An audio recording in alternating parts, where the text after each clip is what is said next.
안녕하세요. 양양입니다. 함께 마음등산 세 번째 영상으로 오르겠습니다. 오늘날 저희는 한국화라고 말하기는 그렇습니다. 다문화 사회이죠. 생각은 행동을 낳고 행동은 습관을 낳고 습관은 인생을 낳습니다. 마음의 변화가 행동의 변화를 야기시킵니다. 행동의 변화가 습관의 변화를 유발합니다. 습관의 변화가 삶의 변화로 이어집니다. 따라서 생각과 마음의 변화가 가장 중요하다고 할 수 있습니다. 마음의 변화는 다양한 문화를 접하고 체험할 때 가능해집니다. 인간은 언어적이고 문화적인 존재입니다. 이 세상에 있는 모든 문화는 인간의 문화이고 인간에 의한 문화이고 인간을 위한 문화라고 할 수 있습니다. 첫 번째, 두 번째 영상에서 읽어드렸던 공지영의 에세이 딸에게 준 레시피, 다섯 번째 레시피도 이렇게 써져 있습니다. 제목은 한 번은 시들고 한 번은 완전히 죽는다. 여기에도 이렇게 말합니다. 육체는 그토록 영혼에 중요하단다.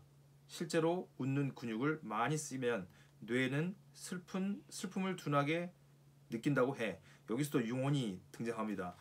이렇게 하나의 개념을 써놓으면 많은 사람들이 사용하는데 그게 옳은지 그른지를 두 번째 영상에서 우상일 수도 있다고 생각해 보았습니다. 그리고 내 생각이 옳은지 그른지. 그리고 한국화라고 하고 있는데 지금 이렇게 다양한 문화가, 온갖 문화들이 이렇게 우리가 문화가 한 사회의 주요한 생활 방식이라고 할 수 있습니다. 생활 양식이라고 할 수 있고 생활 방식이라고 할 수 있겠죠. 다문화는 다양한 한 공동체의 다양한 생활 방식들이 뒤섞이고 뒤엉켜져 공존하는 사회라고 할 수 있습니다. 문화는 우리 시대의 화두입니다. 이 문화고 할 때 예술도 포함되겠지만 모든 걸 다 아우르는 거죠. 우리 사회는 더 이상 단일 민족 국가라고 부를 수가 없게 되었습니다. 단일 민족이라는 생각은 자민족 중심주의 혹은 자문화 중심주의로 형성됩니다. 그렇지만 지금은 우리는 단일 문화가 아니고 다문화 사회, 곧 다문화주의로 이행하고 있습니다. 이것을 외면하거나 피할 수 없는 거죠. 다문화 사회는 행할 권리, 이게 뭔가를 행할 권리와 말할 권리도 있지만 반대로 거부할 권리, 막을 권리가 공존하는 겁니다. 그러니까 나는 싫어라고 할 수도 있겠지만 또 싫은 걸 넘어가겠습니다. 유럽이나 미국은 우리보다 앞서 다문화 사회를 경험한 사회입니다. 그렇지 않습니까? 미국은 더 훌륭한 사회이죠. 그런데 지금 이번에 코로나 사건을 보니까 우리나라가 미국보다 뒤지지 않는다는 거, 유럽보다 뒤지지 않는다는 것을 보게 됐습니다. 아주 자부심이 있고요. 우리나라도 남의 나라를 도울 수 있다는 거. 어쨌든 다문화 사회를 경험한 사회인데 그들이 수백 년 동안 관용의 정신을 체득하고 다양성을 존중해 왔음에도 불구하고 그들 사회는 혐오라는 심각한 도전에 직면해 있습니다. 우리나라 사람들을 이렇게 폭행하는 영상들이 막 이렇게 올라오고 있죠. 독일에서도 그렇고. 근데 우리나라도 동남아시아인들을 이렇게 좀 그렇게 하고 있죠. 우리만 당하는 게 아니고 우리도 똑같은 행동들을 하고 있는 것으로 보입니다. 다문화가 유럽도 미국도 잘 안 돼 있고 우리나라도 그런 거죠. 그들의 사회는 요즘에 혐오가 심각해집니다. 심각한 도전에 직면해 있습니다. 우리나라 사람들을 혐오하고 우리나라는 또 다른 나라 사람들을 혐오하고요. 유럽과 미국 사회에서 혐오와 증오 그리고 불관용, 서로 사랑하지 않는 거. 불관용의 대상은 주로 종교, 인종, 난민, 성소수자, 이 크게 보면 말할 수 있습니다. 정치적인 것도 혐오가 있겠죠. 근래 다문화 사회로 진입하고 있는 우리 사회는 다양성의 가치가 소중하다는 생각의 지평을 넓혀가고 있습니다. 이러한 상황에서 유럽과 미국 사회가 도전받고 있는 문제들이 우리 사회의 수면 위로 올라오고 있는 거죠. 우리나라도요. 우리 난민들 막 오지 않습니까? 또 성소수자, 또 인종 문제, 종교 문제. 그나마 우리는 불교와 기독교와 카톨릭이 싸우지 않는 게 참 놀라운 거죠. 그렇지만 유럽에서는 카톨릭과 개신교가 싸우고 막 했던 전쟁들이 있었습니다. 우리나라는 그렇게까지는 하지 않는 것 같습니다. 어쨌든 우리 사회 역시 종교, 난민, 인종, 성소수자에 대한 편견과 오해가 들끓고 있습니다. 이런 사람들을 뭐라고 부르냐면 이방인이라고 부릅니다. 인권이 있음에도 불구하고 인권이 사라진 거죠. 이 인권이라고 말하면요, 문화적 차이를 존중하고 인간과 인간의 삶을 존중하는 모든 인간의 의무라고 할 수 있습니다. 이 이방인은 우리 사회에서 유색인종에 대한 혐오감이 아직 심각한 수준은 아닙니다. 그러나 결혼 이주민 가족이나 동남아시아인 그리고 중국 동포 내지는 조선족, 탈북민에 대한 사회적 태도는 차별과 배제가 심각해질 가능성을 예고하고 있습니다. 이러한 예고는 이들을 범죄자로 묘사하는 영화, 조선족이 나오는 영화 있지 않습니까? 황해라든가 최근에 우리 범죄도시 뭐 이런 데서 막 조선족이 나오고 무섭게 등장시킨 거죠. 예전에는 조선족 하면 약한 사람들로 많이 보였는데 요즘에는 사회에 무리를 일으킨 사람들 영화를 드라마를 보면 쉽게 확인할 수 있습니다. 난민의 문제는 더 이상 먼 나라 이야기가 아니라는 것을 알 수 있겠습니다. 제주도에 난민이 들어와 있는데 그분들을 어떻게 해야 할지 우리나라도 이제 그런 상황에 놓이게 됐고 사람은 누구나 낯선 것을 보면 긴장하고 경계하는 마음이 생기기 마련입니다. 그래서 이방인은 모두 잠재적인 위협자로 인식됩니다. 이방인, 우리와 다른 사람들요. 여기서 이방인은 이주민과 난민만을 의미하지 않습니다. 낯선 사람은 모두 이방인입니다. 우리에 속하지 않는 대상들은 모두 이방인인 거죠. 마스크를 쓰고 다니는데 안 쓰고 다니면 이방인이 되는 겁니다. 이방인은 주체가 아니라 타자라고 간주됩니다. 주체에게 타자는 불신과 불안의 원천이기 때문에 타도나 추방 혹은 계몽의 대상으로 간주됩니다. 타자는요, 이방인은요. 계몽되지 못한 타자 혹 이방인은 우리 속에 들어올 수가 없습니다. 우리 밖에 그들이라 부르죠. 우리가 아니고 그들인 무슬림, 가나안 나라에서 온 외국인 노동자, 동성애자, 그리고 전과자, 양심적 병역 거부자는 모두 타자로 간주됩니다. 타자는 타도와 교화의 대상으로만 보이는 거죠. 이 카롤 엠케라는 분이 혐오사에 이런 말을 써놨습니다. 타자는 위험한 힘을 지녔거나 열등한 존재다. 그러나 그것에 대한 근거가 전혀 없다는 거죠. 타자가 위험한 존재고 열등한 존재인데 그거에 대한 근거가 전혀 없는 겁니다. 그럼에도 불구하고 타자를 학대하거나 제거하는 행위는 반드시 수행돼야 하는 조치로 추켜 올려진다는 거죠. 그러나 명심해야 됩니다. 타자를 비난하거나 무시한 일은 용서받지 못할 범법 행위라는 거죠. 범죄 행위인 거죠. 요즘에는 이 타자들을 혐오합니다. 이 혐오는 지금뿐만 아니라 과거에도 있었던 개념입니다. 다원주의 사회로 이행하고 가고 있는 우리 사회에서 혐오라는 단어가 사회와 도덕 및 법적으로 중요한 표제로 등장한 것은 최근의 형상이라고 말할 수 있습니다. 그런데 누군가를 혐오하는 감정이나 마음은 어디서 생겨난 걸까요? 누군가 싫다는 감정, 혐오하는 감정은 어디서 나오는 걸까요? 이 마사 누스바움의 혐오에서 인류애라는 책이 있습니다. 여기에 따르면요, 과거에는 혐오와 공포의 정치가 종교 영역을 지배했습니다. 예전엔 그랬죠. 지금의 혐오는 다른 사람의 완전한 인간성을 근본적으로 부정한다는 점에서 끔찍합니다. 혐오는 저 사람들, 우리가 아니고 저 사람들을 완전히 인격적 존엄성을 갖추지 못한 저열한 존재 혹은 동물이나 악마와 같은 존재로 보이게 만들면서 타인을 격화시킵니다. 사람 누구나 어떤 대상에 대해 일정한 정도의 혐오감, 싫어하는 감정을 갖고 살기 마련입니다. 그런데 문제는 우리 사회에서 혐오의 감정이 점점 일상화되고 있다고 말할 수 있습니다. 불특정 다수를 향한 분노와 증오의 감정이 묻지마 범죄로 표출되는 일이 많이 늘어나고 있습니다. 인권 개념은 사라지고요. 인권은 법적 개념으로 이해되지만 엄밀하면 도덕적 개념으로 말할 수 있습니다. 인권을 말살하는, 타인을 존중해줘야 되는데 타인을 존중하지 않고 타인을 혐오하는 것, 그게 문제가 되고 있는 거죠. 특별히 여성 혐오라고 일컬어지는 미소니와 더불어 성소수자 혐오, 장애인 혐오, 호남 혐오, 난민 혐오, 종교인 혐오, 정치인 혐오 등 다양한 영역에서 거센 혐오의 물결이 일어나고 있습니다. 방금 읽어드렸던 MK 혐오사에서는 누군가를 혐오하거나 증오한다는 것은 그에 대한 확신이 있어야만 가능한 일입니다. 누군가를 미워할 때 확실한 근거가 있는 거죠. 확신을 갖고 있어요. 싫어할 때는요. 왜 싫은지에 대한. 그런데 우리가 두 번째 영상에 보았던 오류, 그리고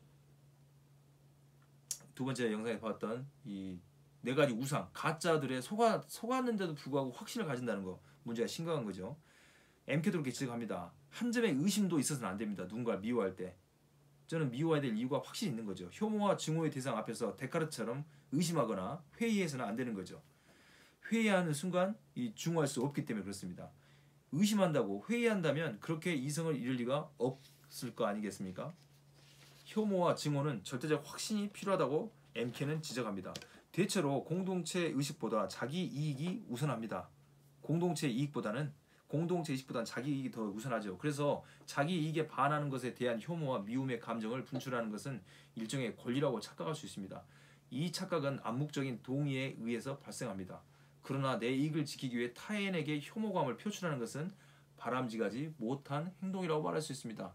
다양한 가치들을 좋은 곳을 선택할 권리가 있는 거죠. 이 다문화 사회 그리고 다원주의로 넘어가고 있습니다. 이 가짜 난민들 아웃 이렇게 하고 있잖아요. 혐오하고 있지 않습니까? 다양한 계층, 다양한 영역에서 혐오와 징후, 차별이 계속해서 나타나고 있습니다. 방금 말씀드린 것처럼 외국인, 정치인, 종교인, 여성, 난민, 성소수자 다양한 여기서 거센 혐오의 물결이 일어나고 있는 거죠. 이 여성 혐오 미소니 나와 다른 삶의 방식을 살아가는 사람을 혐오한다는 것 그냥 다름을 인정해줘야 되는데 다름은 틀림이 아니고 그냥 다름이죠. 틀림과 다름은 다른데 그걸 틀림으로 말하는 겁니다. 다름을요. 그래서 혐오의 대상은 주체가 아니라 타자, 이방인으로 분류되고 인격체가 아니라고 봅니다. 저열한 동물이나 악마로 보는 거죠. 예전 영상입니다. 이것도 동양인을 이렇게 주먹으로 해도 된다고 확신을 갖고 자기 확신을 갖고 이렇게 주먹질을 합니다. 때릴 때는 이 사람을 때려도 된다는 확신이 있는 거죠.